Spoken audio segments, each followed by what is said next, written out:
Might as well, so. Yeah. You're not late, don't worry. You're not late. No. And if you are, it's apparently part of your collective behaviour. Is it? My collective I behaviour? don't know what to tell that story again. Collective now. Ah, right, okay. Who was late? So we are. But you need something extreme. But you can come up with others. You know, I'll ask you again. I won't stop again because we've got a rubbish memory. But I'll ask you again at the end of the workshop what you think the collective is. A group of anyway, you're not late, don't worry. Hello. Hiya. There's a thing here that we're in the Alison Stallibrass room. And there's a thing here that says, what does this name mean to you and your playwork practice? Please write your thoughts and comments here. Does anybody know who Alison Stallibrass is? No idea. I looked her up, but I can't remember that. I know that she's written some books. Yes, she wrote. And she wrote books about psychology. Yeah. The best known book was the best known book by me. My best known book of hers. Oh no, that still doesn't work, does it? The only book I know that she wrote is one called Self-Respecting Child, and I think it was probably written in '74. And I probably haven't reread it since then. But there's one or two quotes that I always use from it. And one of them is that even then, what's that, 40 years ago? She was bemoaning the evils of modern life and the effects that it had on children's outdoor play, particularly traffic, in 1974. So those kinds of things aren't new. Concerns, and still nothing is done about it. Find it, are there any spare chairs? I'm sure I've had this one. I'm not going to sit down. That one's got a camera on it. And the other thing that I wanted to say is just to remind you that by coming to the conference you have agreed that you're okay to be filmed, and without wishing to draw attention to it, hiya! Say hello! Smile, you're on candid camera. Smile, you're not on not candid. Uncandid camera.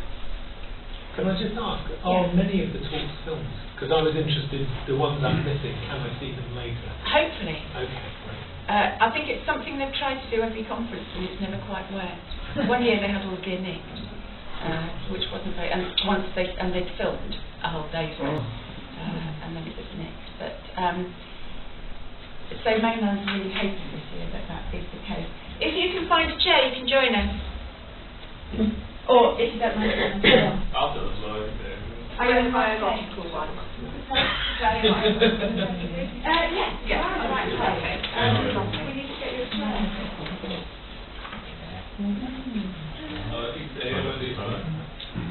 Good luck to know. You sure?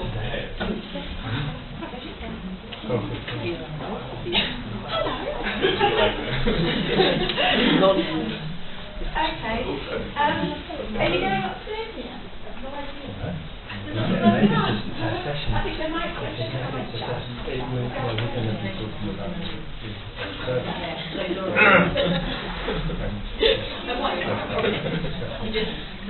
Everyone. You know it very well, last night. So the attempt to start on time didn't work. And I just realised that because Bayard was messing about, I need to do some tinkering, so talk amongst yourselves.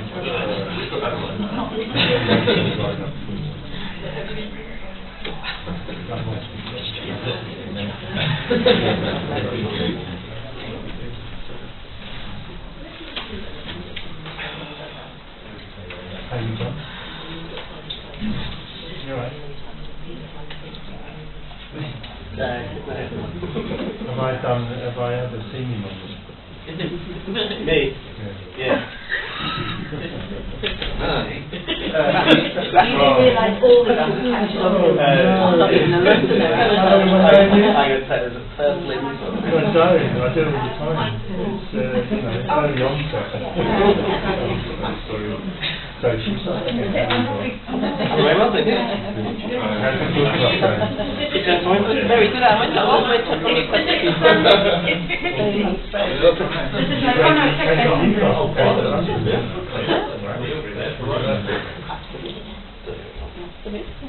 That's it, we came to an answer. Thank you.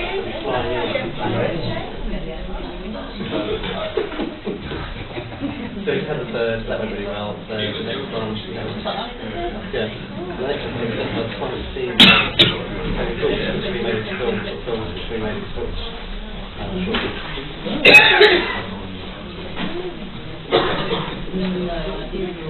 How's your book? It's good. 2 months for the rewrite, got it back, they like it.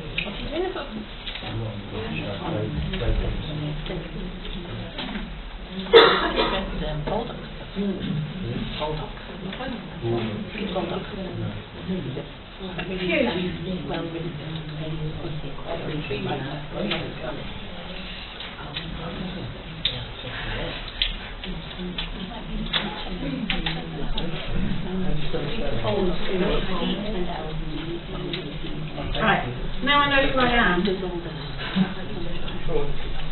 Are you sure?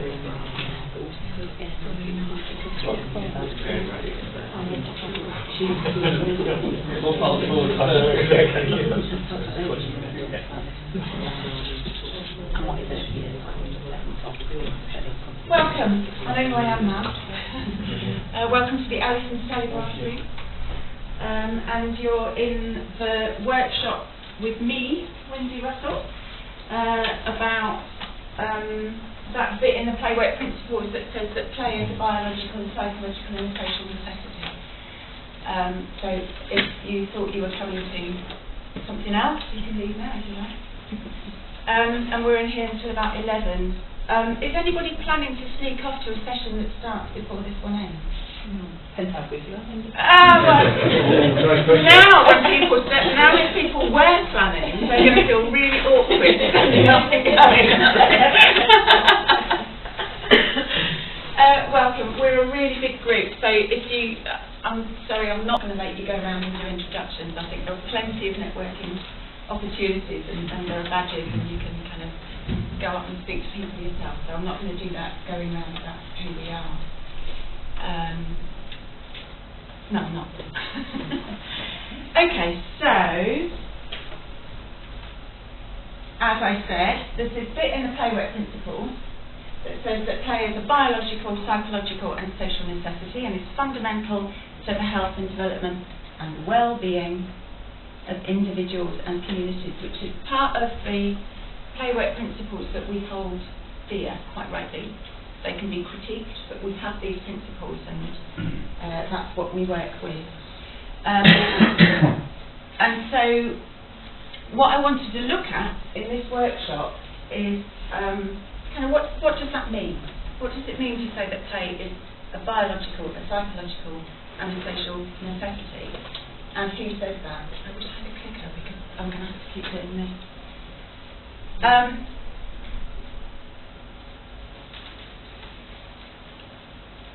I think that if we can't take our beloved mantras to task here at this conference, where can we?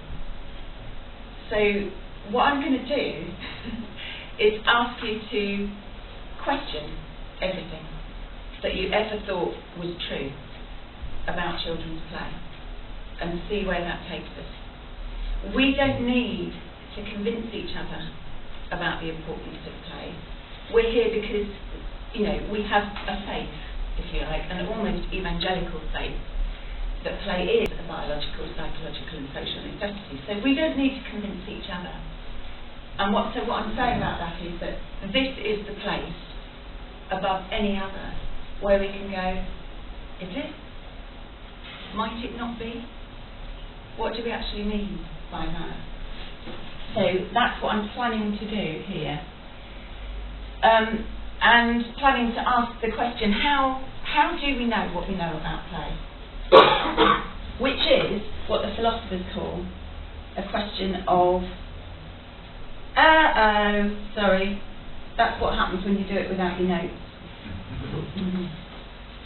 I'm going to do it again because I can't get it with my notes. There's this quote from Brian Sutton Smith, which is one of my favourite quotes, and he's one of my favourite play scholars as well, that says there's something in us that says we know what play is and what play isn't, even though those boundaries between play and not play might be very fuzzy. When is something play and when is it not play, and is that even the right question to ask? But we know when we're playing, and a lot of the times we know when the kids that we're watching are playing too. But when we start trying to put that into language, it all goes and people go, well, yeah, it might be freely chosen, but not all the time. And it might be intrinsically motivated, but there are times when there's extrinsic motivation as well. So all these questions come up, and so he says in his wonderful way, we fall into silliness when we try and start talking about what play is. And one of the reasons for that is that there is more to play than can be contained in language. Language is a poor representation of any kind of reality that can't be contained in words, that different people understand different things by words. But anyway, there's always going to be more to it than can be said in words. How many of you in the room have gone through childbirth? I remember when I was pregnant with my first child, a long time ago, I read all, because I was very dutiful mother to be, and I read all the books about childbirth, and I thought, right, I know what it's going to be like. And then in the middle of it, I thought, this is nothing like what they say in the book. Either there's something horribly wrong with me, and something dreadful is going to happen, or the books are wrong. So I'm going to rewrite the book, having been through this, and then coming out the other end, recovering. I thought, well, how would I write about it? And I ended up using the same words that were already in the books, but they meant something different. And I think, you know, presumably we have all played.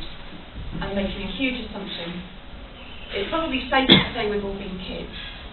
But I think I can make the assumption that we've all played. But then when we try and explain that in rational, cognitive-based language, this is the bit that's missing, isn't it? That kind of emotion, what's called affect, that kind of real gut bodily engagement which makes playing so special, from, you know, the thrill of jumping from somewhere really high to the little frisson of a bit of flirting in the bar last night, you know, which is a form of adult play, if you like. And so it's that gut emotion, affect, that you just cannot put into words. Supposing scientists, because they're the clever people that come up with trees, scientists decided that play is bad for children. They've done some research, and they said the reason that we're in the mess we're in today is because children play too much, and what we should be doing is making them work really hard. Actually, that's what they are, isn't it? But if research explicitly said play is bad for children, what would your response be? Well, they're nuts. Well, they're nuts. Of course play isn't bad for children. We know, don't we of the faith, that play isn't bad for children, that play is a necessity. It's biological, psychological and social necessity. It says so in our principles. Just supposing more research was done at Oxford and Cambridge by really big pointy heads that said actually there is something to this, and we think that although play, you know, is part of our evolutionary history, maybe it's something that is a trait from the past and doesn't apply anymore to contemporary life. Maybe play is bad for children. And we've done all this research to show that the kids that play do worse than the kids that don't play. At what point? You know, then there was a documentary, and then it gets into the dailies, and then there's a Facebook page set up, and then there's all these campaign groups that say, you know, stop children playing, it's bad for them. At what point would you start to to question your faith, what would it take to say to you, maybe there's something in this, maybe I was wrong? It's all about speed, isn't it? Speed? If this is done really, really slowly, and everybody tries to be tiring, you wouldn't have that movement. Oh, I see. So gradually that would become a discourse, an established a theory. Yeah. Okay, But if it's quite fast, then people wouldn't react. But my question is about you personally, because I am making an assumption that you have huge faith in this idea that play is a necessity for children. For you, in terms of what you know, at what point would you begin to question your own knowledge? It's a big question, though, isn't it? Because It's a massive question. I remember when I first met Mark Armitage, he said all play workers are ready. Yes. And therefore, you can make the assumption that most play workers wouldn't meet that threshold because their conviction is so great. Yeah. Personally, I'm at the age now where I believe in my own ideas, and I've always been a bit of a heretic myself. So This is the very scientists heretical. can go and swim up the river as far as I'm concerned. Well, this is I me make being my own heretical. mind up. So that threshold for me is too far in the distance. Okay. I wouldn't reach it. I think that's fair enough.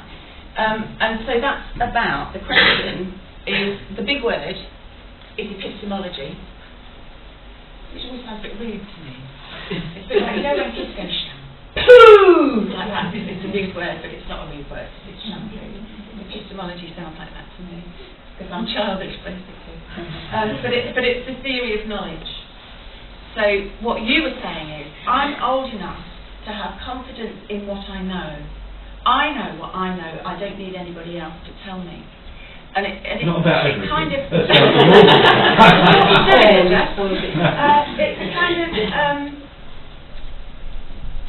that does come with confidence and with age when you develop different ways of knowing. So we start off being told truths and believing them, you know, and then regurgitating them. And then perhaps we might develop a slightly different voice, which is, hang on a minute, my own experiences of importance as well. So you develop a personal voice, which might be in competition with this, I can't remember what it's called, received voice, I think. And gradually, we learn to merge those two things and come out with what's called a constructive voice. Different ways of knowing. Because knowledge is a power issue. The thing is, it says that children never play or people never play, never learn to other students or other ways of doing things, or learn to question. You never play when you're young. Just when you play, you try alternative ways of doing things. Yeah. A child naturally finds their own way to do something. Yeah. So if you never give an opportunity when you're young, for formative years, you're not going to question as you get older. No, You can read which presumably would be a good community, thing. isn't it? If you were dull, if you But not question anything. Not question anything. It goes to our citizens, is what you're saying. in a government, Yeah. yeah. But what you're talking about is, this is why I think play is good. What I'm talking about is, how do we know what we know about play? It's that question about the theory of knowledge. Yeah? So, what is it that makes you so convinced that that's true? Yeah, I always, if new series come out, I always read them and question whether what I already believe is true. Because there's always stuff coming out that I thought, no, that can't be right. And then as I've got older, I think, oh, actually, that was right. Yeah. I just didn't believe it at the time. I always need to question what it is that I think that I believe in, just in case that my views are slanted, just because that's what I've always known. I don't think I got involved in play and play work and the work I've been involved in for a long time because there was a body of evidence that suggested play was a good thing. That came much later, It did. and I'm sure it did for a lot of us as well. So I think it was more of a choice, really. It wasn't about deciding to work in a field where there was some objective judgment that it was a good thing. It was a much more felt choice. It was a value judgment, if you like. That this is the way that I want to contribute. Yeah. These are the sorts of experiences that I want to be involved with, helping to, and that was not about evidence. So it wouldn't matter what the scientists said. I would just say, well, they've got a different version of what good is, as far as I'm concerned. I choose this version of good. They can have theirs. Except when you fill in your application form for money. Well, And then you need to pay the game. Maybe. Now, that brings a lot of sort of bells with me, Adrian, that this idea of your feelings is what your knowledge is. Yeah, it's not. So knowledge is not more the than mental stuff stuff, up here. not the mind, It's and the the heart. cortex. It comes from the heart, the feeling. Well, actually both. Yeah, because you can't separate them out. It's that idea of an embodied mind embedded in the world. So we are. You could say we're the sum of the interaction between our genes and our experiences, if you like. So it's not just about body. It is about mind, and it's about environment and how those all fit in. But mind, where is your mind? Where's your mind? Anybody? Mine's still in bed until I have a cup of Mine too. We think about our minds being in our brains, don't we? But I cut you off. What else were you saying? I've lost the thread. Oh, I'm sorry. No, it's cool. Yeah, it is. It's just I was very, what Adrian was saying about sort of theory and all that stuff, kind of being knowledge and stuff. I mean, it's just it's speculation. What you kind of feel for me is Wendy, and you can pull me apart on this one. It's the truth. It's what you feel inside, and that's your knowledge. That's the real key stuff that kind of guides you through life and what you choose to do, what contributions you choose to make. But that doesn't come from nowhere. Well, play is Comes from the visceral. heart. Sorry? Play is visceral. Play is. Yeah. We're talking about knowledge at the moment. Well, knowledge or Yeah. that's where it comes from. It's visceral and it's cognitive and it's experiential and it's all of those things. Yes, and that it comes from your childhood. That knowledge, that experience, that guttural feeling is yours. You develop to yourself through your own childhood. A lot of people lose touch with that. A lot of people do lose touch with it, and as a play worker, you spend a lot of time trying to remind people what that was. But it comes from within you. You know it instinctively because you've been there. And part of our work as play workers is often to take people back there and remind them what that was that they what did. it feels like. And instinctively they find it very quickly. Very quickly. But people who haven't had that can also come to know it and feel it later. Otherwise, only people who are a great playwright will become play workers. And that's not true. Not necessarily. So what I'm getting from this is that knowledge, is that your knowledge, your faith, is here. So then my question would be, what place does theory have in that? Does theory have a place in that? Why on earth do we study play as a subject to be studied? Because you need to communicate.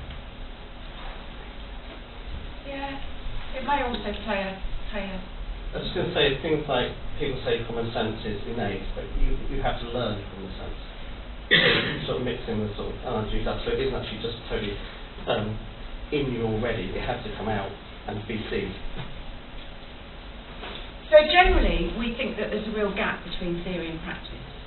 So theory happens over here in this ivory tower where I live, and I love it, and I keep building the tower higher and higher.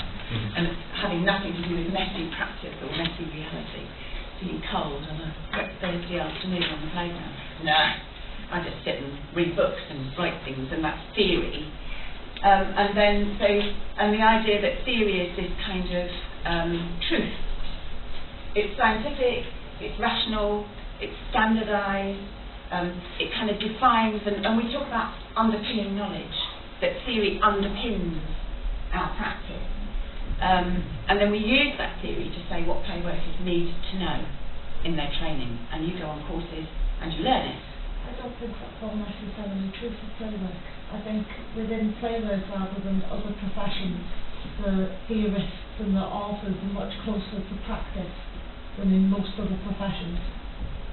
Well, don't you think that most theory is arisen from observation which means they're observing practice and then they're extrapolating theory. So actually theory follows practice rather than the other way around. Well, it's kind of cycle, isn't it? So because theory comes out of practice, goes back into theory, goes back into practice. So if it's working well, it's this kind of virtuous circle. So it strikes that theory for play work is very intuitive. So we're all very like-minded, and our intuitions are very similar. So you say something, you go, yeah, that's quite got to that point in my thinking. It chimes. Well, that seems right. But when we're approaching other people who are, you know, these people. Them out there, what are not in our church.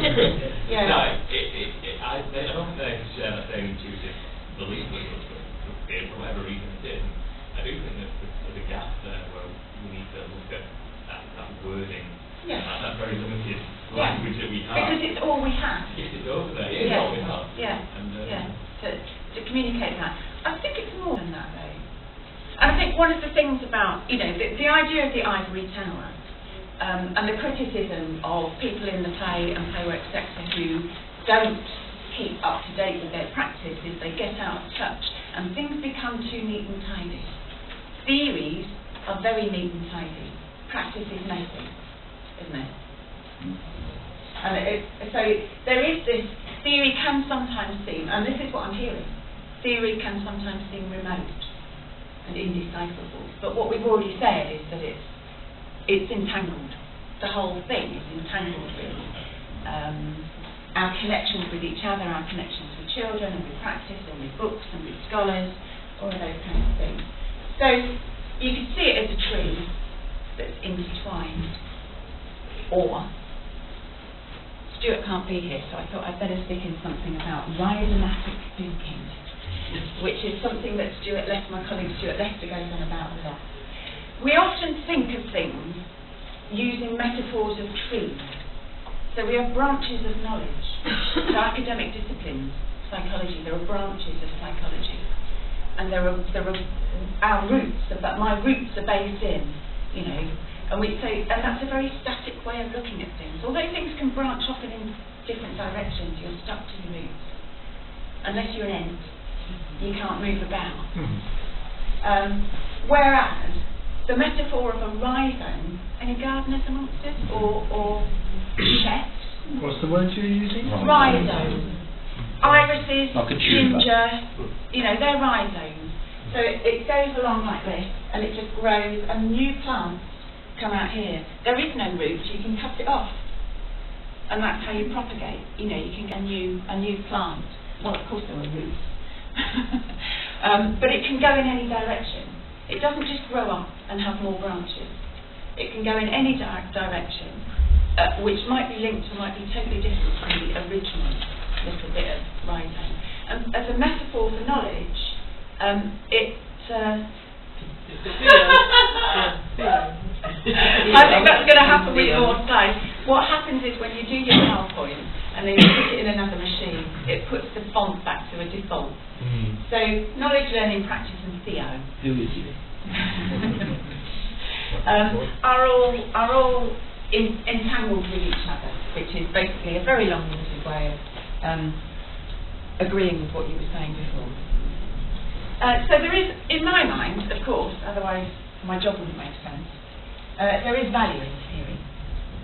And these are some of the values that I think are there. We talked about communicating it to others, especially when you're filling in an application form. So it does help name, it helps give words to the stuff that we do, and we can create our own language, and other people will call it jargon and hate us for it. But if we create our own language, we can say this is what we think it means. But then the we isn't some kind of homogeneous we that always agrees with each other, heaven forbid. One of the other things that theory can do is, what you were saying, is it breaks our habitual understandings of the world. Oh, I hadn't thought about looking at it that way. That does make sense, but I've never thought about that before. So it can disturb long-held assumptions, and it can and it should make us more cautious about truth claims. there is no one single truth about play. That's a very emphatic statement, and I would defend it. And because of this, it makes us slightly more politically aware, because knowledge is power. There is a power in the production of knowledge. Why are STEM subjects being funded at universities, science, technology, engineering, maths, being publicly funded at universities and none of the others are? It's because of the power of the knowledge production. People who are in power say these are the important things that we need to know, and they're not. So knowledge, there is a power relationship between the known, what's to be known, and the knower. It also means that we can, this idea of conversations with absent others. You know, somebody writes something and we think, oh, and then you have this imaginary conversation, but what? What about this and what about that? So generally, I just think it helps develop that idea of what I said at the beginning when Jeff was saying what I know. I know what I know. I'm old enough now to say that I know what I know. And that's a constructive voice. And it comes out of that whole entanglement of being told truths, your own experience, your conversations with others, your changing experience over time. So that's me making the case to theory, because I think there is a case. And it isn't necessarily remote, it's all linked up with it. Okay, so there's a series, I'm just going to come out of this and put this loop on. A series of really quite bad old photos of children playing, but I want you to have a look at them and answer the question, what's going on here? What do you think might happen next? And how would you describe its function? So I think there's about 6. I can't remember. So what I want you to do is get into small groups, however you want to do it. Choose one of these pictures and answer those questions. So what's going on? What do you think might happen next? And how would you describe its function in terms of play theory, the benefits of play? Is that all right? So you've got to move now. You always want to stay quite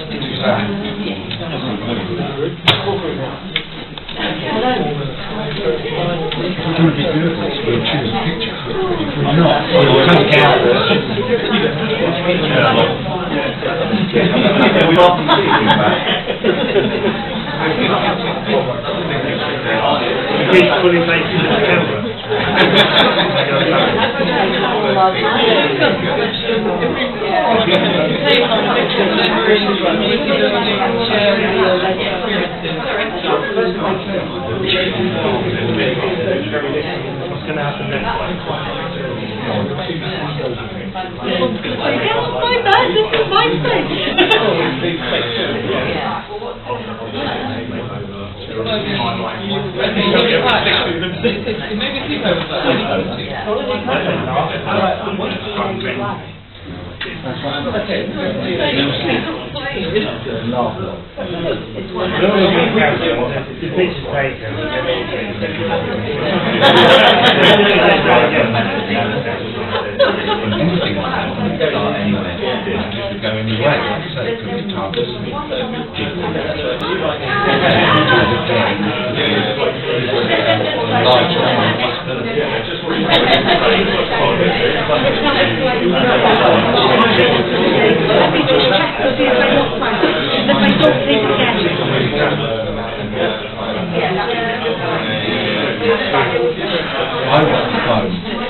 smaller boxes on the surfaces, and they all sort of same thing that happen in the people. They think they spend money. Same thing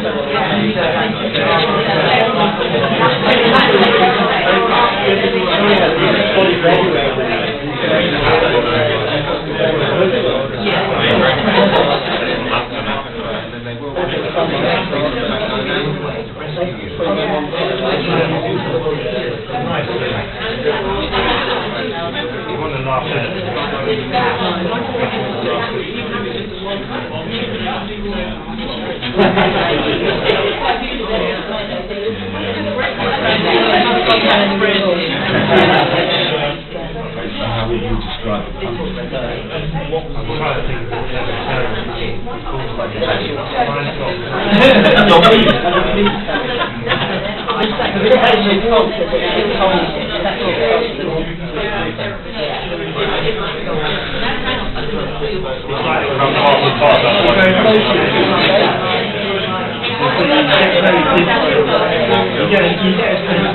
the expression of their faces is quite different from their very hard. They're going to feel more together after that side of the table than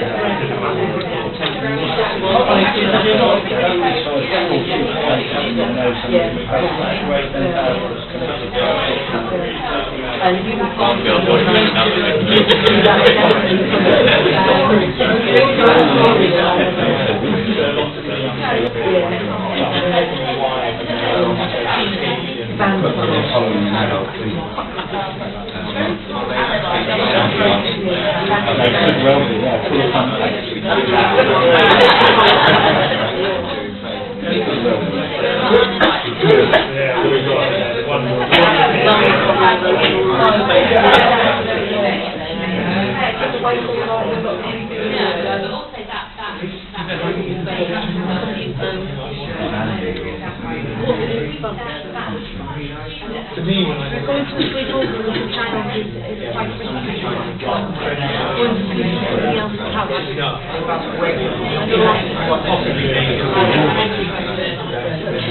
We could all be brothers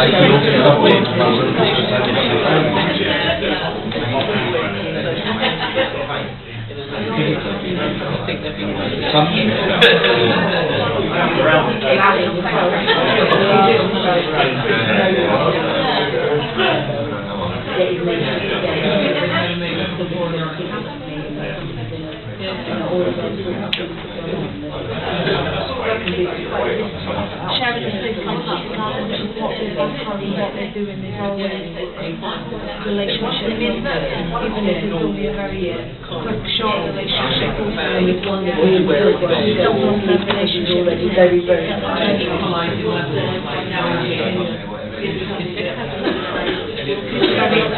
in this and now.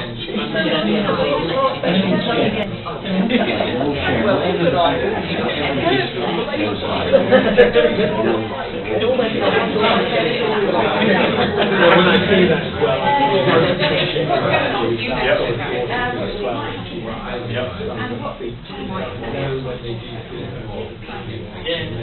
very interaction. Did they say that the way they remember we could and I also in that confidently like he's done something. The noise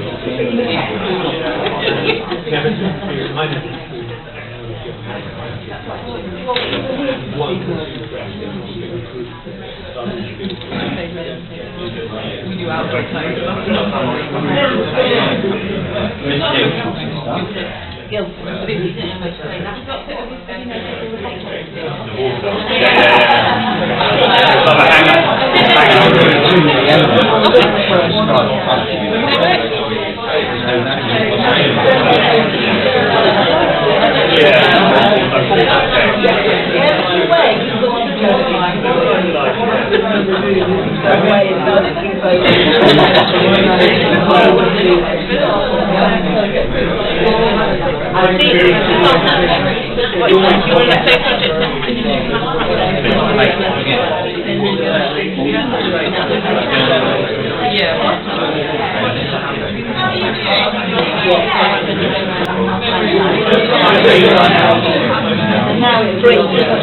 last year. No, I've got that very well.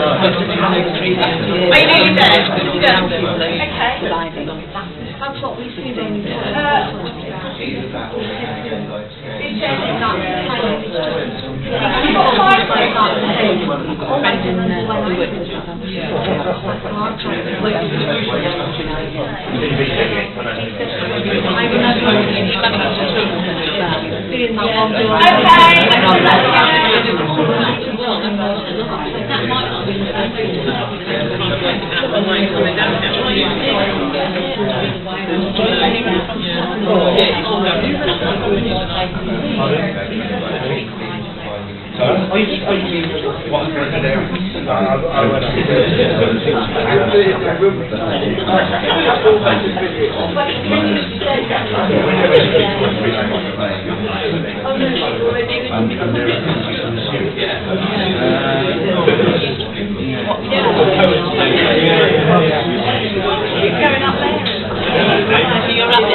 On my list, we have 5 groups.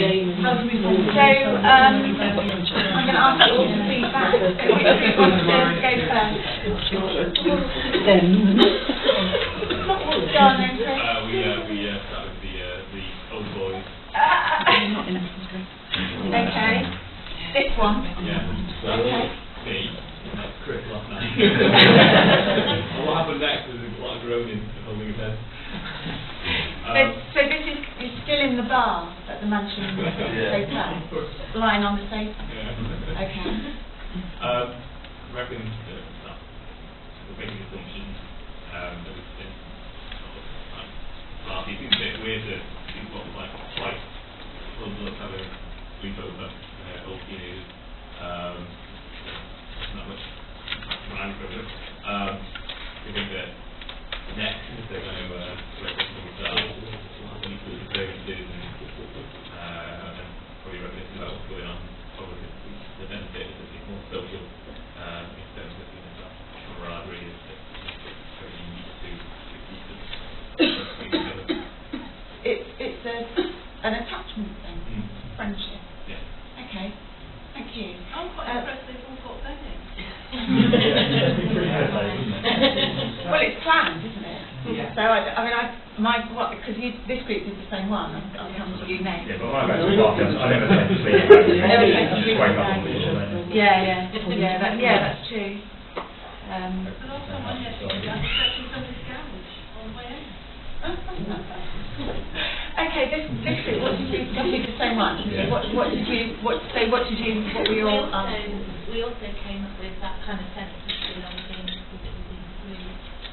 We thought that they might wake up and play might commence again. So we were talking about jumping around and sleeping back. But sometimes they can do that and could feel that will have might get dressed and everybody there. And we talked a lot about reflection as well. Reflecting on what they could remember about the night. or bragging? Yeah. More like yeah. And it's a very unusual sense of intimacy, waking up and thinking, oh, I was a bit close to him. Is that all right? Is that not all right? Yeah, so how might that then manifest itself? What might they then do? Come on, you all They might react against it. They might really react against it or go with it. I think so. And a bit of, verbal abuse. I think one of the safest likely to get their feet pulled. To wake him up. And so your purpose thing was also about attachment. Attachment, belonging, that it was effective. Okay. And knowing to be differently. Yeah. Because you can't stay. Yeah. It's not quite the same as... Yeah, it's quite a special time, isn't it? It's a bit like going on camp with kids. You have that whole intimacy thing that happens because you've slept. The dynamic of the group for tomorrow's conference will be different as well because we'll all be out this evening and there'll be drinking and whatnot. Yeah, yeah, that kind of, yeah. So it's that capacity for play, being kind of not that kind of serious stuff that happens all the time, builds attachment. And we talk about attachment for very young children to mothers, but there's far less about peer attachment in the theorising. It's about friendship, I suppose. Did anybody else do this one? Oh, it was quite different. We were looking more at sort of Swedish film noir. There's any explanation Grant could offer us for why it was so organised and the sleeping bags and things to lie on. And they've all been poisoned because they're a cult, so there's poison in the water and they're all dead. So I think that was the start of our journey. You just stopped taking bits. Before we move into some of the stuff that's already come out. What everybody said, we were saying we did, honestly. And I think the only additional ones I can think of is the ones where we talked about independence. There's also a separation from your other place that you sleep, but an independence about it. But there's also kind of life skills and. So what was the other one? The amount of trust that there must be in this situation for a bunch of boys to be relatively naked or in their underpants, and how they expose themselves to each other in that way that they wouldn't do in their normal school day or whatever, that they trust each other enough. They take the risk. Different from normal. Like people was in my house, they never sleep because they don't trust each other enough to go to sleep because they shaved eyebrows and... Yeah. And then we did talk about smells, didn't we? Yeah. And then we asked... That whole body banter. There's whole loads of body banter, isn't there, that would go on the next morning. Various bodily functions coming to the fore. And then we asked who actually took the photo. Oh, we worked that one out. If you look at the very top one, it looks like sleeping bag and crunched up. Yeah. So here's that person as well. So And how did it well, that could have been the murderer. Yeah. And in this day and age, if it was a modern photo, where that would appear next, Yeah. It would be on social media. Yeah, definitely. Yes, that's a good thought. More likely if they have to shave eyebrows. Okay. Who wants to go next then? Who didn't have this one? What did you have?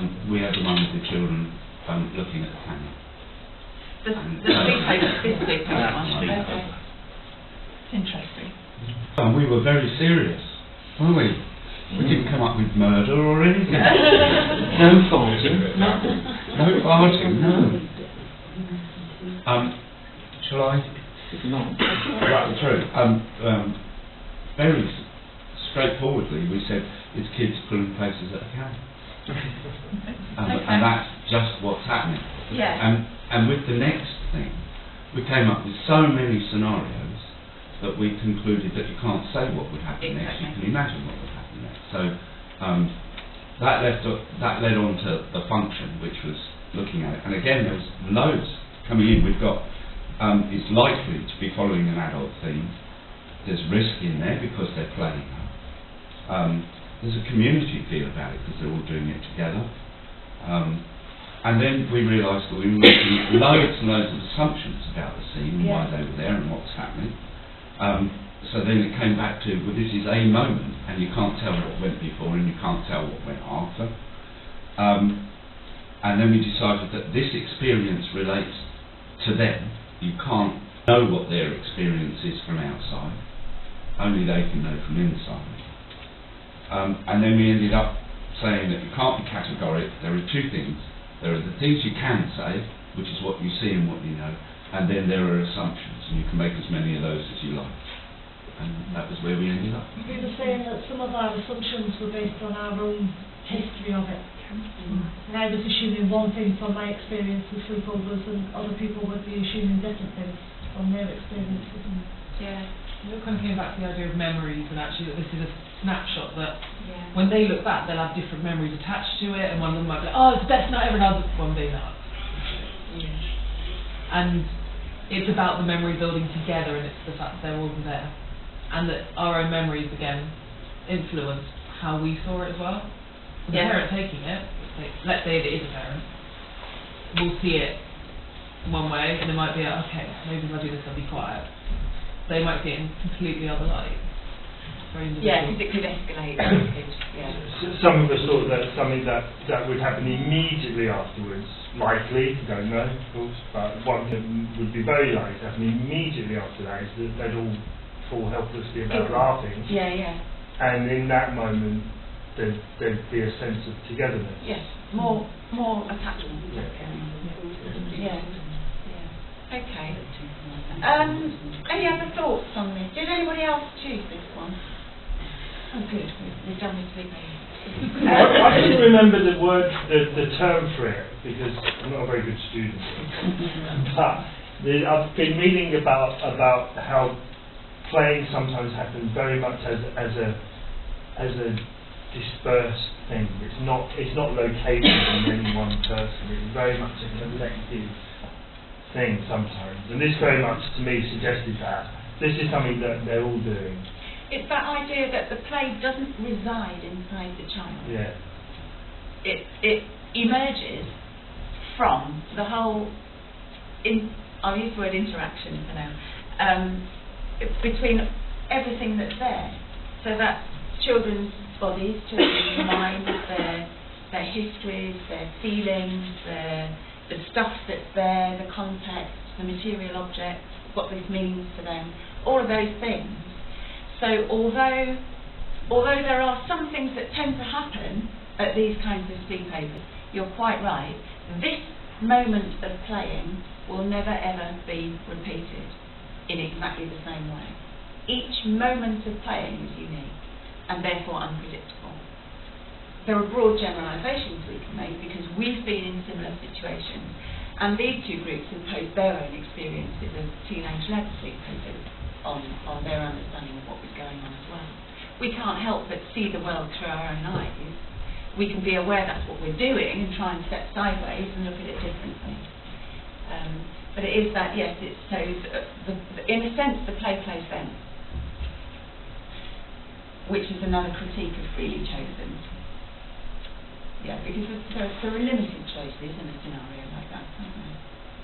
But you choose to go along with it. And we think of choice as being this rational thing that happens up here.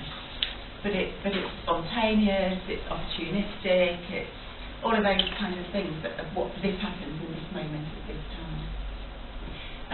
Who have we got left? Oh, sorry. I was just interested that so many of us chose sleepovers because we're all on that kind of sleepover for 2 days. You are. What projection is going on here? Yeah. Future conferences could be run on a kind of sleepover, just one big room where everybody. Imagine the smell.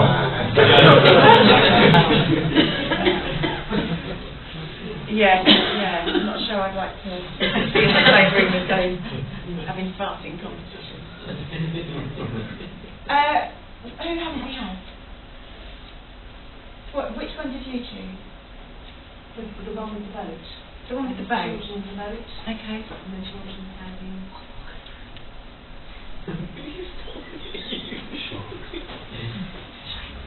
They liked it because there's almost endless possibilities of A, how they'd got there, and B, what was going to happen next. And we just felt that the way the children, just the whole body language and demeanour of the children is, that's their question too, what's going to happen next? Because if you look carefully, the side of the boat's going down.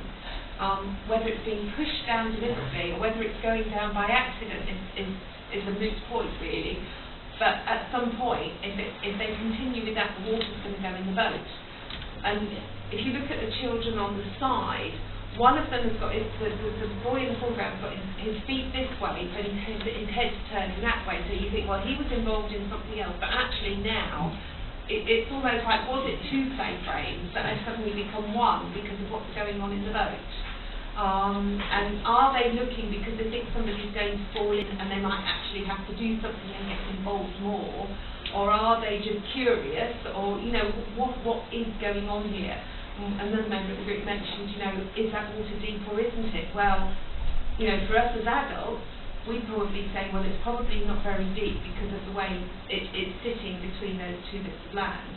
But for the children, they probably haven't, it hasn't even crossed their mind. It's still water, isn't it?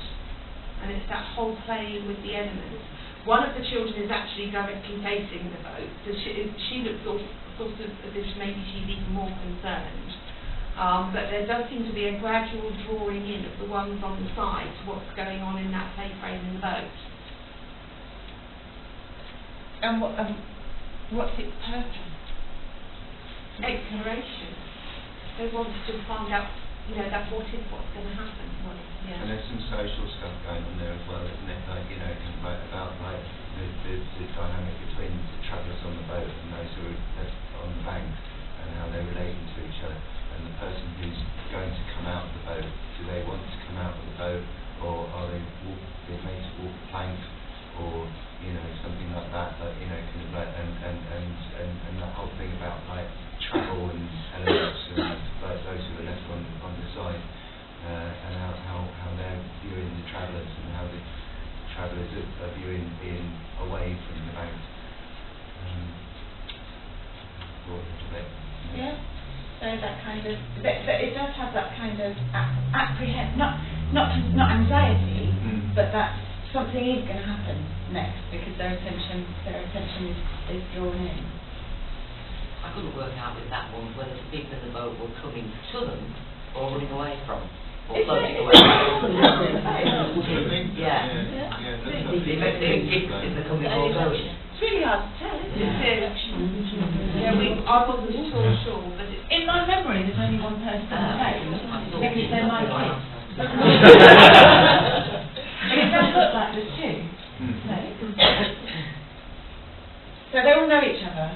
They're not all my kids. We're not sure about that because did the ones on the side actually know the ones in the boat before the boat started to go down? But how do you know that? No, you don't. And I just told you don't. Change your. They all know each other very, very well. We sort of made the assumption that might be the case, but it's by no means clear if you don't know that. Yes. Yeah. And that there's like a noise or movement or action coming from the boat. It's a very silent photo. Whether they know each other or not, like, like this action, this noise has drawn the attention. Yeah. You could have just had an argument as well. They've left her in there, so it'd be like, not being like that nice with children sometimes. That's really interesting because the boy in the boat is the oldest, and he's also the bravest. It doesn't always necessarily go. So this is filling in a bit of history about the picture. And he's experimenting with the boat, and the others are scared of the boat. I think they're not quite sure what's going to happen. Is it going to work, this boat? They've never had that opportunity before. He always taken a sort of, he's Paul Rank, he's the oldest as well. Paul Rank kind of captain. Yeah, but he did. Yeah, kind of. It's interesting too because you mentioned noise, and I keep thinking how much the context would change with different noises. With noise, and so that the youth sleeping over. Yeah. If you had the sound of war in the background, you'd have a completely different set of assumptions about what they were doing there. It would change the frame completely. Yes, absolutely. Are all the photos of your children? Sorry? Are all the photos of your children? No. Yeah. All the ones apart from the two sleepers. Yeah. So they're old. They're very old pictures. Yeah. So this one's got a 5-year-old now. Yeah. Who haven't we had? Is that everybody?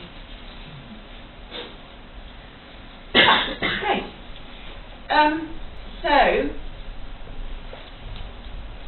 Where does that leave us then in terms of what we know about play? And going back to the opening title, play is biological, psychological, social necessity. We come back to academic disciplines, disciplinary perspectives on play. So play has been studied across a number of academic disciplines. And here's a lot of the books that you can find upstairs, and they'll all tell you something different about play, because these scholars come at it from their own disciplinary perspective. So, broadly speaking, biology, which tends to kind of encompass ideas of evolution and epigenetics, and ethology, which is the study of animals. Neuroscience, psychology, which has branches,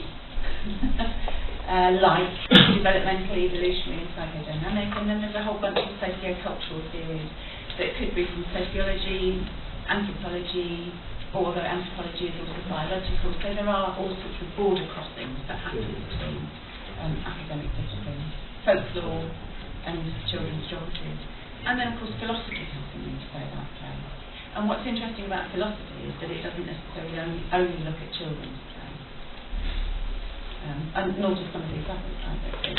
Biology, often ethology looks at animal play. So here's a whistle-stop tour. I don't know if this is what you thought you were getting when you came. But I think I've got 5 minutes to whiz through and summarise what each of these academic disciplines, how they approach studying play. And I'm not going to go into this in any kind of depth, but you can find this out yourself. So, biology is the science of life and of living organisms. And it tends to look at how behaviours evolve, where they come from, what their function is. And a lot of biology tends to be based in ideas of evolution. So how does this particular behaviour contribute to, have I got that in there? Ontogeny and phylogeny. Okay, ontogeny is individual development and phylogeny is the evolution of the species. So if play has a purpose biologically, it will sit within those two areas.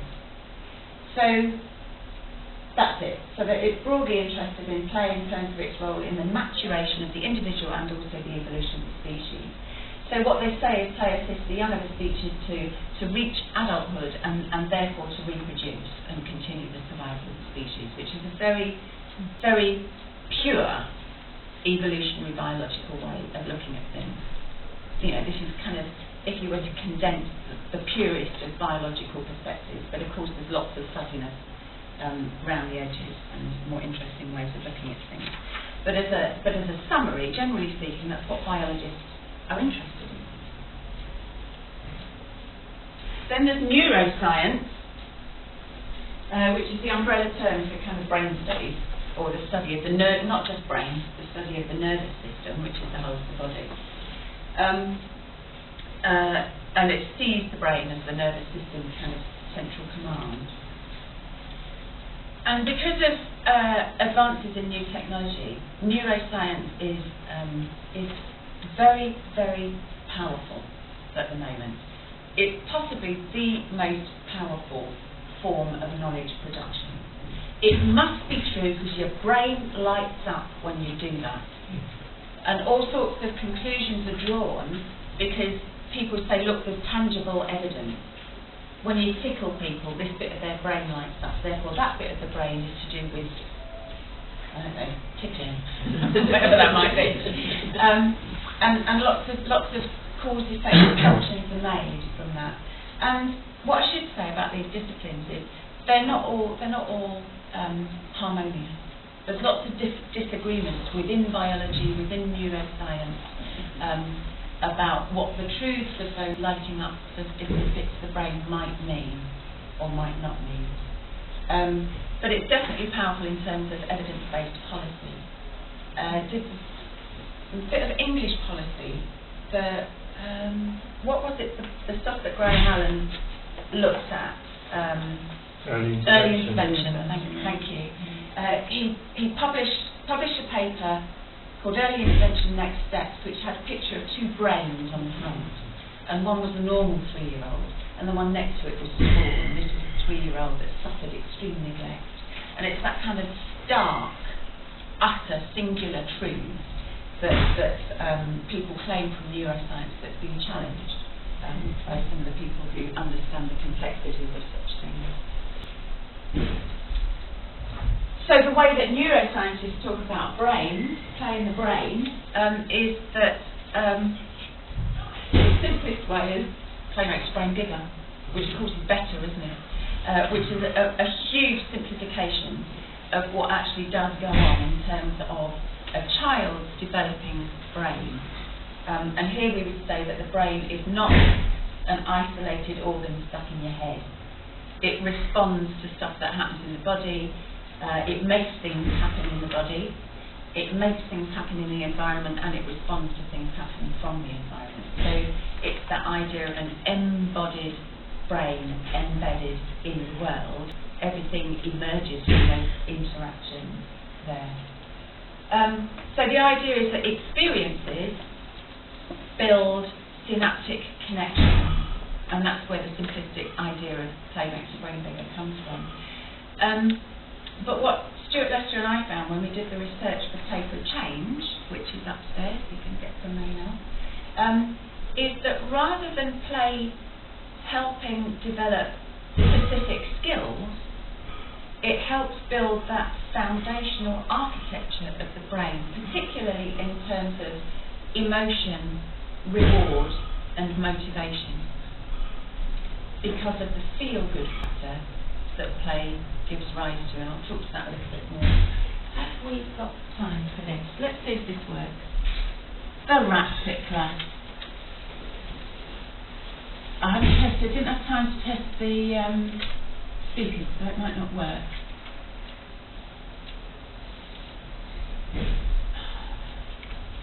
Talk to me.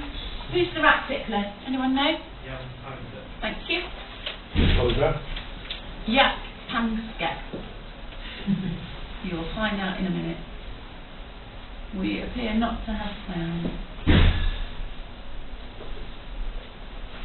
Okay.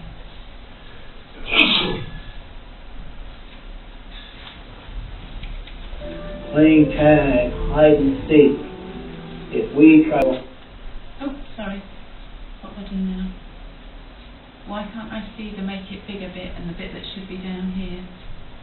Double click on it, it should go full screen. Thank you. Find children up for kicking a soccer ball. That's a stylized play, but that's not real play. Real play is something that children themselves do, and that's the good stuff for the brain. I think our laboratory was the first to really scientifically study play, and we've mapped out systems for crying and psychological pain, and we believe that these are very big ticket items in depression. We've already done experiments in rats, and play makes them better controlled adults, less impulsive, more socially intelligent. Rat laughter was a serendipitous discovery. I had a postdoctoral fellow, Brian Newton. He wanted to know if there was a play vocalization. I said, well, these animals make all their sounds outside our hearing range, way high frequencies called ultrasonic. When little rats are playing, the playing field is full of little chirps. And we studied these chirps for 5 years. When I finally woke up one morning and said, perhaps it's laughter, I went into the laboratory and I said, let's go tickle some rats. And we went and tickled the first rat, and these ultrasonics came on outrageously, the highest levels we'd ever seen.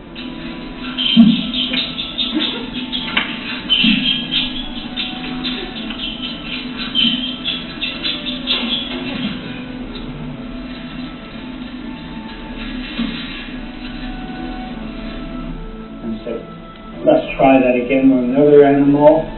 Same thing. Third animal, fourth animal. Every animal showed the response. And they became very fond of you if you played with them like that. We're convinced that this is an ancestral sound that we share with the other mammals. And that laughter is the appropriate term. And if you understand this circuitry in the brain, you will begin to have a science of joy. And once we identify all the molecular pathways for joy, then there are bound to be medications that can be developed that work very differently from the present antidepressants, which kind of just suppress things. They can reduce feelings of psychological pain, but they cannot produce positive feelings. depression actually blocks certain kinds of gene pathways, and other people have found that play increases these gene pathways. So it looks like depression and play are opposite sides of a coin.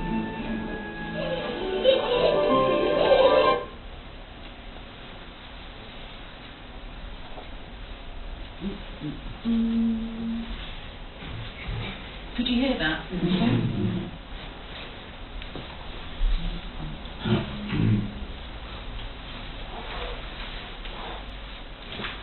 So play and depression are opposites, something that Brian Sutton Smith has said as well. So the opposite of play is work, it's depression. So when we say that play is fun, not necessarily that children have great fun all the time when they play, or that adults do, but it is definitely associated with positive affect. We kind of tend to downplay that. That's the work we do, and this is the... Excuse me.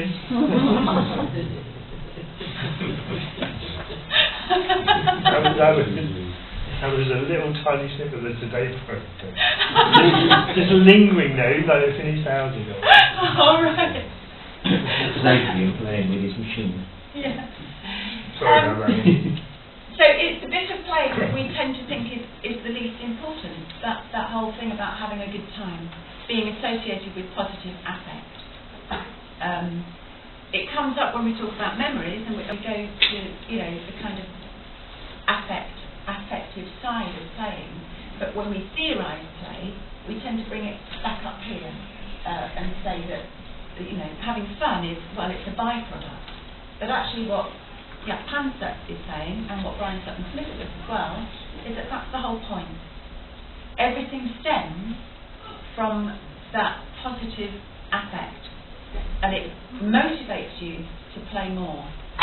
So what play prepares you for is more play, rather than adulthood. And it's, to be honest, it's what makes life worth living. It's the only thing that makes life worth living, however you play, child or adult. Okay, so that's neuroscience. Psychology, interest is in the relationship between play and mental processes and behaviour. And this is where most of our cherished playwork theories reside, actually, in psychology.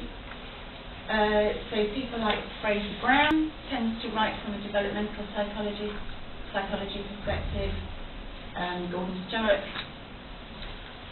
Sturrock's work, initially with Perry, but Perry kind of went off in a bit of a different direction, but it was still largely psychology. Based in psychodynamic theories, depth psychology, and of course Bob in evolutionary psychology, which has very close borders with evolutionary biology as well. So this is where most of our playwork theories tend to reside. So developmental psychology, a focus on the relationship between, I just said that, play is a process that helps develop mental capabilities. This is Piaget and Vygotsky basically, and it's the stuff that's churned out time and time again when you talk about child development, but it's about cognitive development. And the idea that play helps you develop skills that you're going to need later in life. The same idea is a biological practice theory as well, which is this idea of deferred benefit. Depth psychology, play has a particular role to play in emotional development. So there's Freudian ideas of fantasy play as wish fulfillment. You know, the child who's got a brand new baby will attack the doll rather than the baby because they've been put out because there's somebody else taking all the attention. That wish fulfillment idea, or cathartic, practicing something that is going to make you anxious, and you can play it out and then determine you have some control over what happens in the end. So you develop a sense of kind of control and power over situations that otherwise you might be powerless in. So play helps support the development of emotion regulation, which is different from emotion management. Emotion regulation is about getting the balance right between extreme emotions and more social emotions. Again, it tends to be quite future focused. So evolutionary psychology, this is the idea that we haven't really evolved since the Pleistocene age, and most of our mental modules, because there's this kind of modular idea of the modular structure of the brain, we still carry those psychological traits that were evolved to adapt to conditions in the Pleistocene era, and that this is transmitted via genes and genes only. There are lots of other ways of looking at evolution beyond genetic evolution now, including epigenetics. So it gets people really angry, ideas of evolutionary psychology, because it's just so static, it's just so stuck in the Pleistocene age. It says this is how things are, and it reduces ideas of evolution to just genes, so it doesn't take into account any other forms of evolution that might happen. But also, they use this idea to explain, not necessarily to justify, but to explain very emotive ideas like sexism or racism or aggression, to say, well, we needed to have these things back in the Pleistocene era, and we've still got them, and that's why we're racist, and that's why we're sexist. And it essentialises people into categories in that way, which is, and takes no account of cultural context or history at all. Just our brains are stuck in the Pleistocene era, and we're, an ancient brain in a modern world, if you like. Quite limiting. But don't tell Bob I said that. Then there's evolutionary developmental psychology, which is it grew out of, if you like, it's a rhizomatic offspring of evolutionary psychology, which came about with the discovery of epigenetics. So evolution is more than just genetics. There are other factors involved.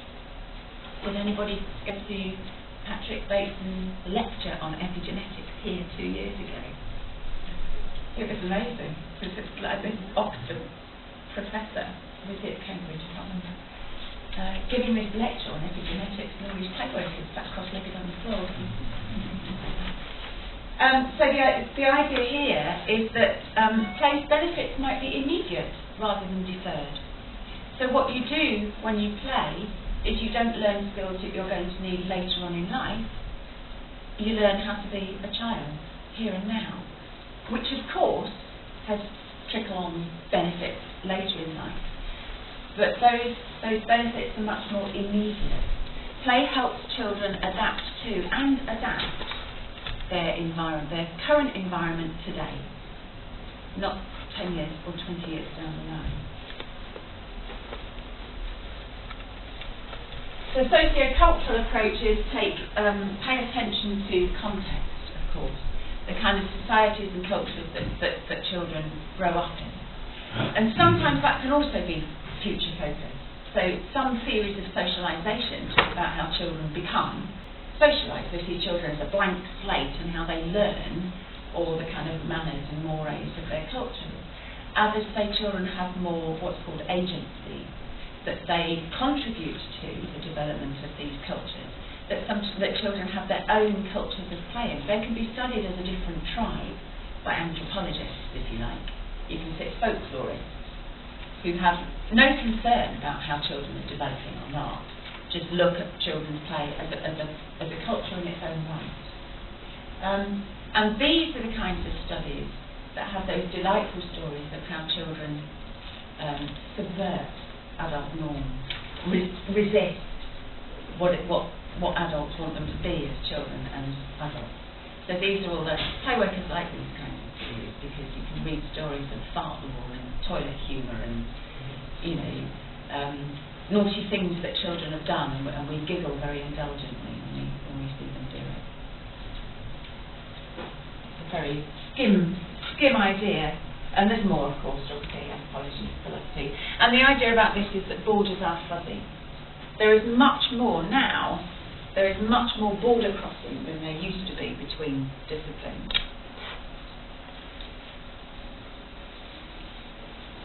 But this isn't a level playing field. There is a political hierarchy to disciplines. This isn't mine, I just nicked it as a picture. But you can get carried away reading it if you like. So disciplines tend to other disciplines, and disciplines tend to discipline their own disciples. So if you are a psychologist, these are the basic ideas that you work from. If you are a sociologist, these are the basic ideas that you work from. And therefore nothing else can happen within those disciplines themselves. And this is the idea of paradigms. If you've read your journey planner, paradigms is one of those words we're not allowed to utter, and I'm likely to get shot down from the play workers. You're looking at me blankly. You've not read your journey planner. When you read them, you'll see paradigms is one of these words that people seem to hate. I don't know why. But they're crucial to understanding the power of knowledge production, because they're those basic ideas from which you can never start from a blank slate when you study something. You always have to start from what's gone on before. You always have to take some things for granted, and they become paradigmatic. So the whole framework of basic values, beliefs, all that kind of stuff is what a paradigm is. And these paradigms are not equal. Some are more dominant than others, which is what makes it a political issue. And this is from who talked about common sense earlier. This is the idea of common sense knowledge. Is our paradigms are so deeply embedded we cannot see beyond them, and it becomes a common sense way of understanding them until something happens to make you question that. So of course the dominant paradigm that we have in childhood studies is one of developmental psychology. It almost prevents any other kind of conversation going on. We tend to see children as developmental projects. The whole purpose of childhood is to develop along these universal stages to adulthood. That's what it's about, which is why we tend to talk about play, how play helps children develop, a very future-focused way of looking at things. And this, of course, has been challenged. And it was initially challenged by something called the Social Studies of Childhood, a seminal book published in, I think the second edition was published in 1997. So towards the end of the 20th century, sociologists started thinking that childhood was worth studying in its own right, rather than just children as members of families. And they came up with this radical idea for the time, which was childhood can be seen as a social construction. The way we understand childhood differs over time and space, so it's not universal. You know, if you live somewhere else, you value childhood differently, or different periods in history have valued childhood differently. And in that sense, the concept of childhood is socially constructed. And this was the radical paradigm shift that the social studies of childhood brought in. So they challenged the idea of universal childhood, and they also challenged the idea of a blank slate, that children were passive, absorbers of things, and said children are active agents in their own lives. They actually contribute to their own development. Radical for the time, and that's now also being challenged. So they took this argument to such a place where they almost denied any biological aspect of childhood whatsoever. And they said, we're sitting over here in sociology and it's all culture, none of it's nature. And then things started moving on a bit. 10 years ago now, Alan Prout published The Future of Childhood, which is also upstairs, which was a further radical thinking. He said, I think we've done all we can do with this idea of social construction, and actually it's setting up another false binary between nature and culture. So, of course, children, we can't see them as either natural or cultural. And he started drawing on different theories that join all those things together. So you look at how those things become entangled. So childhood emerges from this whole assemblage of different materials. It's cultural, it's biological, it's social, it's individual, it's historical, technological, spatial, material, discursive, and more. So you can't just say nature-nurture. That idea that you can have percentages of nature-nurture has been, I hope, thoroughly put to bed.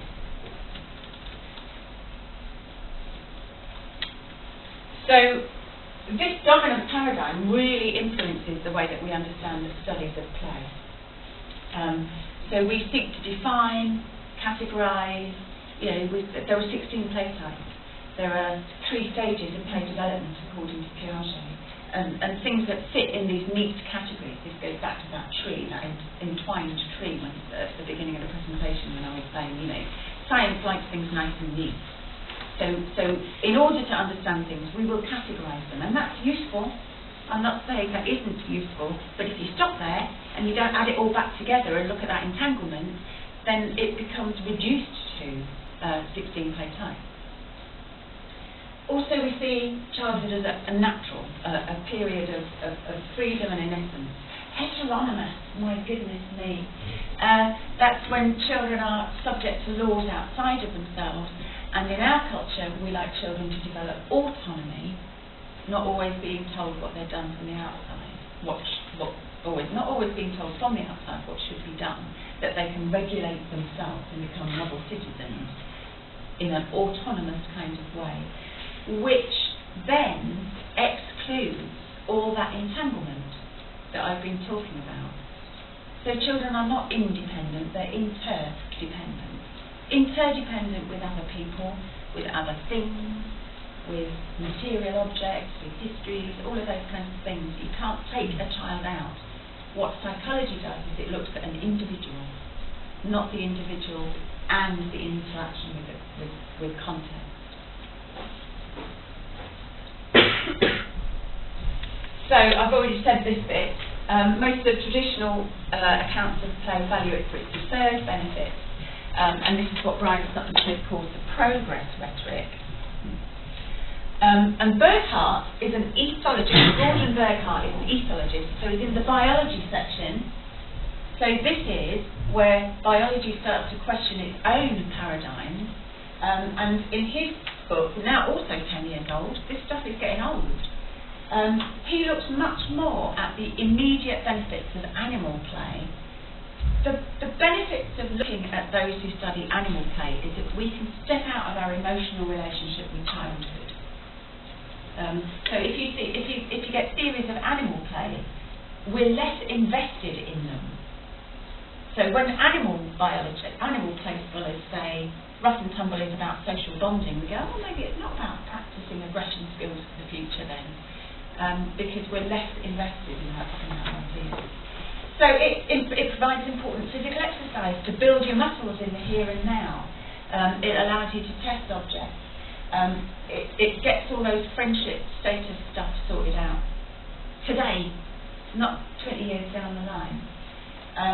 And it enhances, that should say, physiological and psychological well-being and resilience, and more on this in a minute.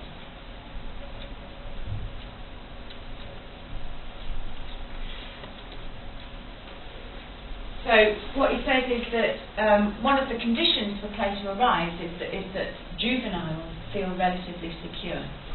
So they're not starving hungry and they're not under immediate threats from predators, if you're talking about animal play.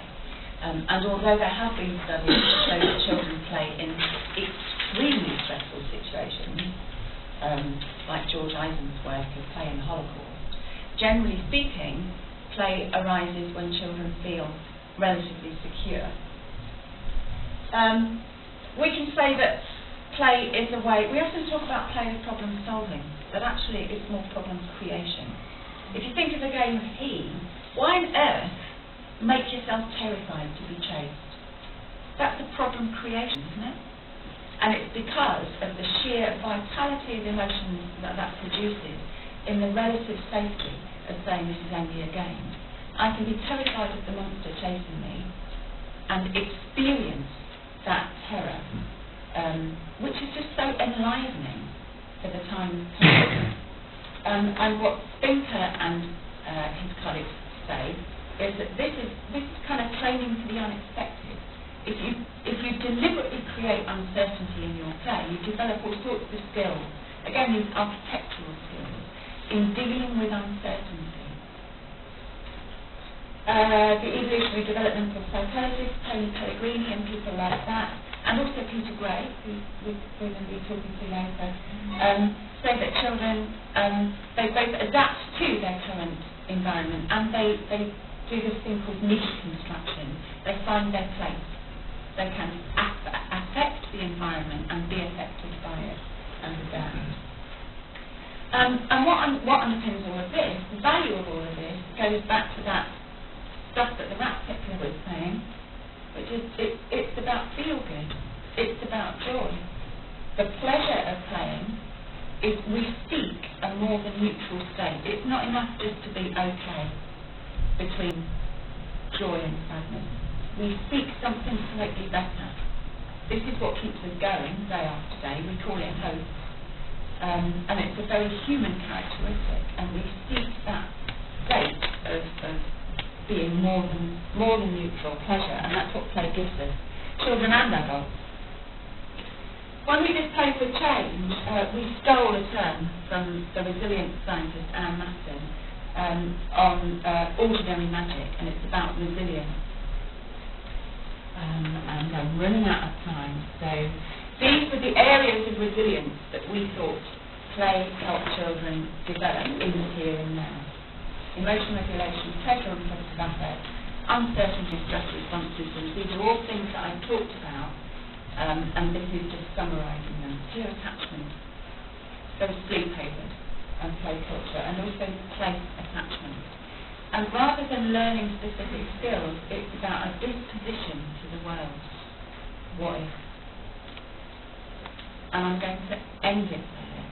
But I want you to take a question with you, because we haven't got time to discuss it, which is, if these are all the benefits of playing,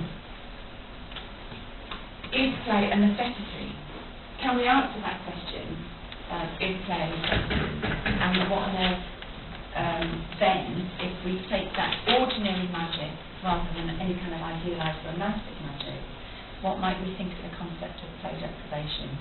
But that's the end. We didn't want to talk about it now. But I shall be in the bar tonight, or wherever we're going tonight, if you want to come up and say, what do you say about play deprivation? Very happy to talk with you.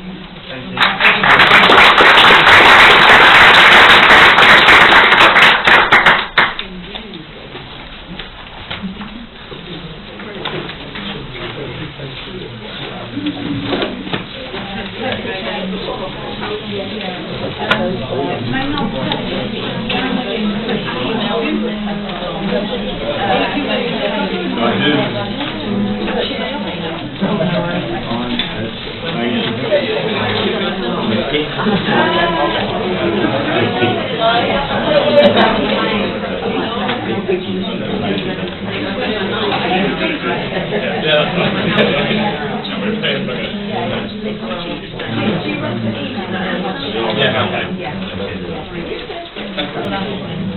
Oh, I'm happy to sign for you. It's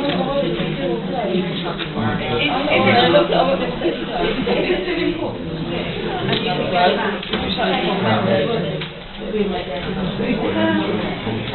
Here I am. Thanks,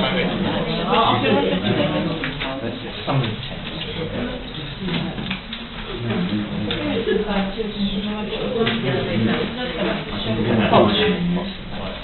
You don't make that mistake. Two neighbour towns on the south coast. There's only 200 miles between them. Came downstairs with a friend in Bournemouth thinking it was quite neat. Right, no. Newcastle. Yeah, it's much nearer than Newcastle.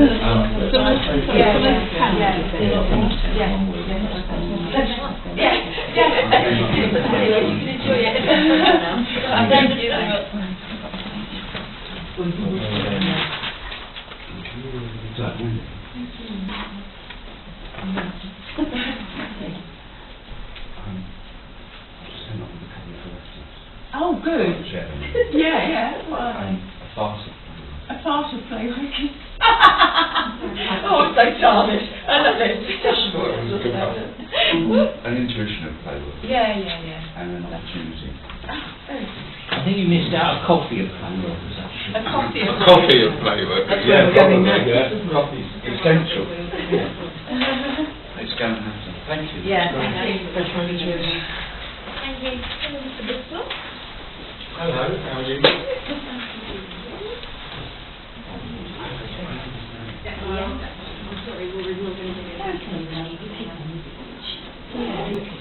Yeah. It was in Brittany. It's not a beach. It was a river. It was a what do you call it? Like flats of a river. It was very. No, the one with the kids running down the sand dune thing. Oh, there. Well, that's Shell Island. Oh, right. Yeah, sorry. Yeah. Yeah. I've got exactly the same photo of Harry running down the sand dune. She's not taking my photo. Because it actually got me with sister. Oh, right. I was looking at it thinking, No, mine too. It's, Shell Island. oh, in right. Wales. Yeah. Because ours was done in Woolacombe. Oh, It's just like that. Dune jumping, one of my favourites. Oh, mad, isn't it? Thank you, that's lovely. Thank you.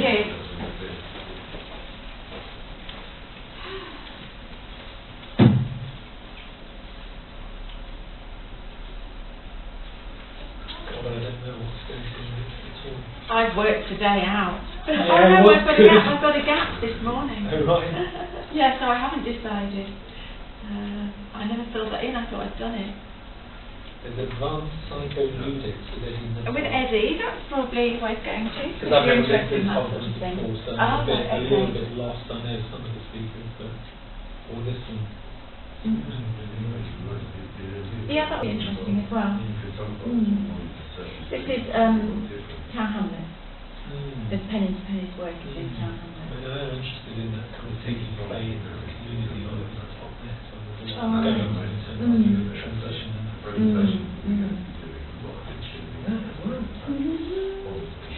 Ben, no, he wasn't. Yeah, that would be good. That would be worth going to. I might go to that one. I wasn't sure if actually because I'm not a play. It is a play where it's Gordon Stark and Harry Arthur's work.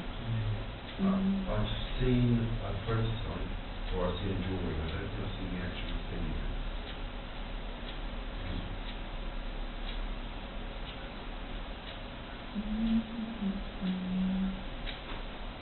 That goes to Ben. This one. Do you know Joe Cooper? Yeah. Yeah, I do the same as Joe. Oh, right. Same kind of stuff. Okay. Business designing and building for play, and we're in Devon. So I know Joe quite well. Oh, right. I'm Yes, he does thinking some of our course, our module. wondering about doing your course. Have you seen the leaflet? I've got the leaflet. Yeah. So I was wondering, out of those three, what's going to be the most useful for me? I don't know. No, it's impossible. Yeah.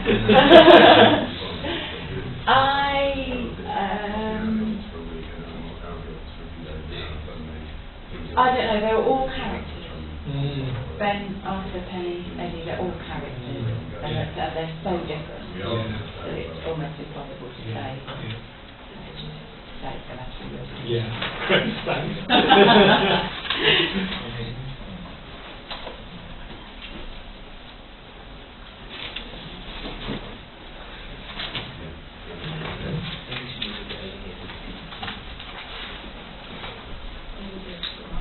What are you here now? What have you come for? Advanced cycle, is it? Oh, right, Eddie.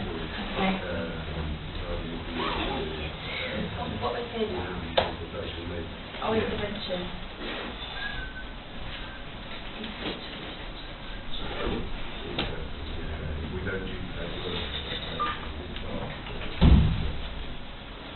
Alright, we go.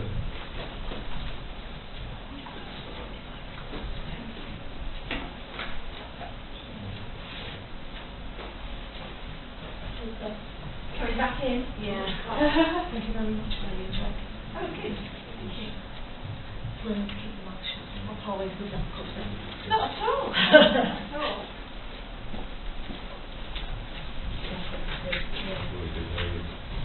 That'd be good.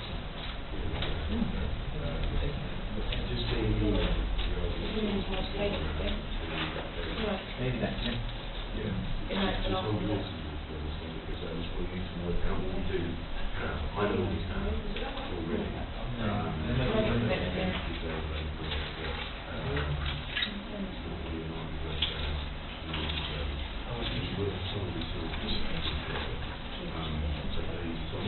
I wanted to take it, but I think we might get them out there to show them it's right now. It's really just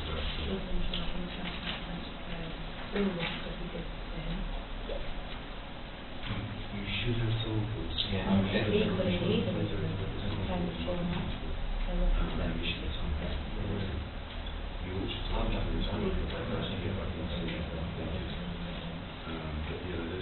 Just saying, it's actually 3 sessions on Tuesday and 2 sessions on Wednesday. Huh? 3 sessions on Tuesday.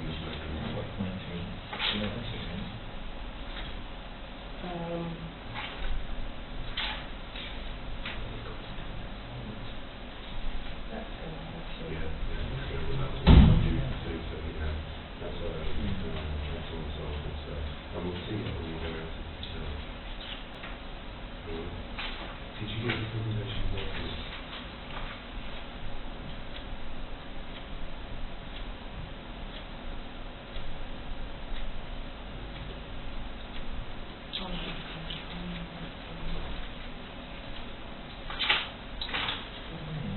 Okay, so let's do this together.